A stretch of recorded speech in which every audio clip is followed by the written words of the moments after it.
Chers amis, chers compatriotes, bonsoir. Je m'appelle Amadou Djoulde Camara. Je suis le fondateur du projet Engagé pour une Guinée meilleure, EGM. C'est un projet qui vise à travailler pour contribuer à transformer la diversité ethnique d'obstacles en opportunités de développement économique et humain pour la Guinée.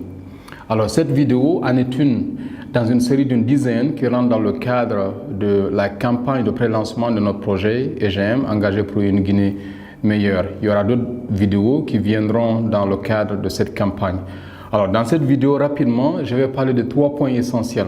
Le premier point s'agira des origines et du bien fondé de notre projet EGM. Et le deuxième point sera le projet lui-même, EGM. Et puis le troisième point parlera de ce que EGM n'est pas. Alors rapidement, le projet EGM est parti de notre projet. Un projet qui s'appelle Love Guinea Basketball, LGB. C'était un projet que des amis et moi avions mis en place, je pense précisément en 2013, qui visait à promouvoir l'unité nationale à travers le sport en Guinée. Et ce projet lui-même était parti du fait que on était, comme beaucoup d'autres compatriotes, des gens qui me suivent certainement, disaient qu'il y avait des problèmes entre les groupes ethniques en Guinée. L'ethnocentrisme était un problème. Donc, et généralement, on partait de certains événements sociopolitiques que le pays a vécu et qu'il vit d'ailleurs aujourd'hui, mais certains qui sont un peu plus âgés comprendront par exemple, dans les années 70, on parle du complot Peul de 1976, avec tout ce que cela a eu comme conséquences et implications. Et puis il y a eu les événements de juillet 85 avec le fameux Koudiara et le discours, vous en souviendrez, de Wofala ou Fatara qui a été prononcé chez nous. Et puis aussi les événements pendant les élections de 1993, nous aussi c'est notre tour de diriger la Guinée. Et ainsi de suite, jusqu'à présent, nous le vivons. Moi, personnellement, j'ai vécu beaucoup de situations, parfois très gênantes. Beaucoup de gens, certains de nos compatriotes, non seulement ici en Guinée, mais aussi ailleurs, qui me disent que je ne ressemble pas à mon nom.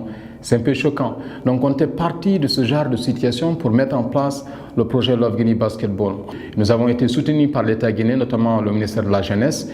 Et puis après, on est parti au-delà de la Guinée. Le projet Love Guinea Basketball LGB a été enregistré par exemple en Australie par les autorités australiennes en tant qu'entité à but non lucratif, donc qui nous permettait de mobiliser les ressources dans le cadre de la mise en œuvre du projet. Donc on a eu le soutien en France par exemple, un partenariat qu'on a entamé avec la Fédération française de basketball. Il y a une ONG du nom de l'Association d'aide aux pays francophones, APF. On a tenu une rencontre historique à la Défense à Paris.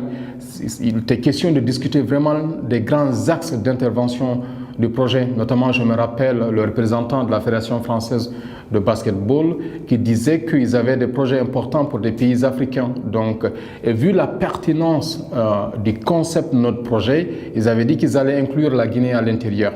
Donc, alors, il y a eu des gens qui sont mobilisés, comme je le disais tantôt, des Australiens, des Belges, des Français et des Américains. Ils étaient vraiment fascinés par le concept de promouvoir l'unité nationale à travers le levier du sport, parce que les gens disent souvent que le sport est une religion universelle. Mais dans toutes les grandes rencontres stratégiques que nous avons eues, en tant qu'initiateur, je m'en suis rendu compte que nous manquions d'arguments forts. Parce que comme je le disais, on partait de ces événements sociopolitiques que le pays a vécu et moi-même des exemples personnels que j'ai vécus pour dire qu'en fait, il y avait des problèmes entre les différents groupes ethniques en Guinée. Et ces problèmes avaient un impact dans le cheminement de notre chère patrie, la Guinée. Mais pour le bon sens, je dirais par exemple que quelqu'un, si par exemple moi en tant que Soussou, je pourrais dire que je suis marié à une Malinké et ça se passe très bien entre nous, ou bien un forestier pourrait dire qu'il fait affaire avec un Peul et ça marche très bien. Donc on pouvait facilement balayer de revers de main notre argument selon lequel, à cause de ces événements ou bien de ce vécu quotidien, qu'il y avait des problèmes entre les groupes ethniques et que cela avait un impact sur le cheminement de la Guinée vers le développement économique et durable du pays. Donc c'est ce qui m'a amené personnellement à m'inscrire dans le cadre d'un programme d'études supérieures, un master en Angleterre qui portait sur le développement international. Alors j'ai réalisé une étude des travaux de recherche dans le cadre de mes travaux de mémoire qui portaient sur les impacts de la diversité ethnique sur le développement économique et humain des pays, la Guinée comme cas d'étude. Alors, très malheureusement, les résultats ont révélé quoi? Les résultats ont révélé que le niveau de pauvreté et de sous-développement de la Guinée était fortement, significativement et négativement associé au niveau de ce qu'on appelle la fragmentation, la polarisation ethnique de la Guinée, très malheureusement. Alors, la fragmentation et la polarisation ethnique, c'est quoi? En fait, ce sont les unités de mesure de la diversité ethnique que les académiciens utilisent. La fragmentation ethnique,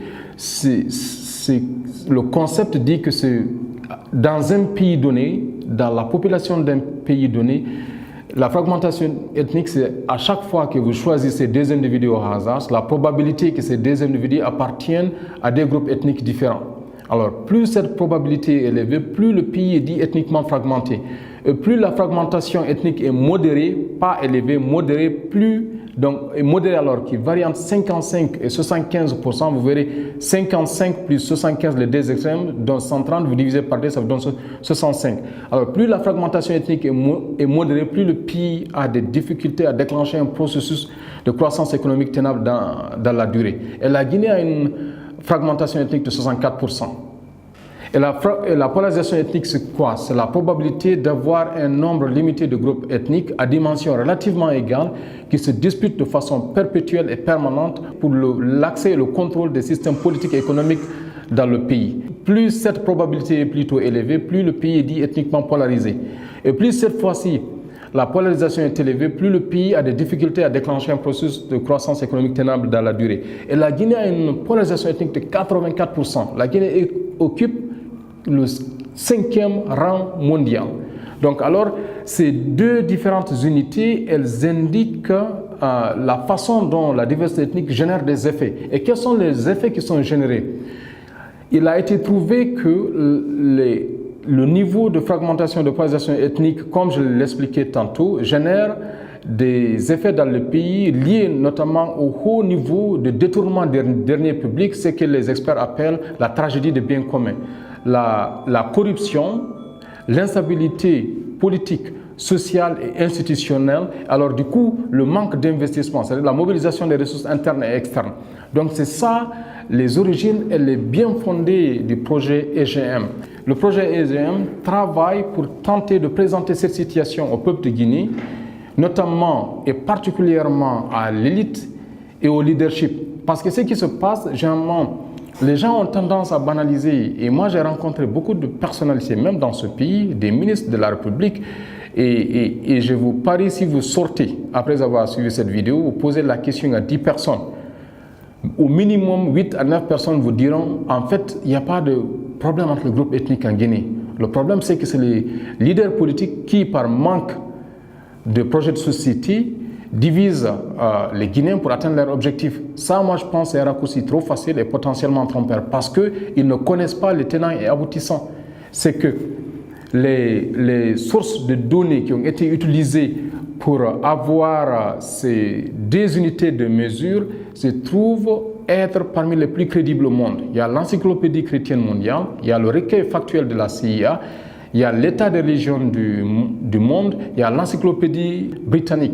Si vous prenez par exemple l'Encyclopédie chrétienne mondiale, le deuxième volume, la page 331, vous trouverez qu'en 2001, 37% des Guinéens se réclamaient être Peul, 25 environ se réclamaient être Malinké, 12 environ Soussou, 5 environ Kissi et 4 environ Guerzé. Et puis il y a les autres groupes ethniques qui sont relativement minoritaires.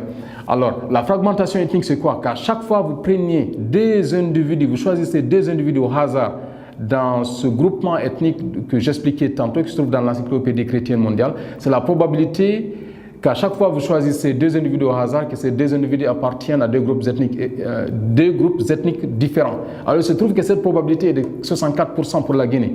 Moi, je suis convaincu que ce n'est ni celle de Daniel, encore moins Alpha Condé qui l'a fait. C'est ce que nous sommes en tant que société, c'est ce que nous sommes en tant que peuple. Mais est-ce que ça c'est catastrophique?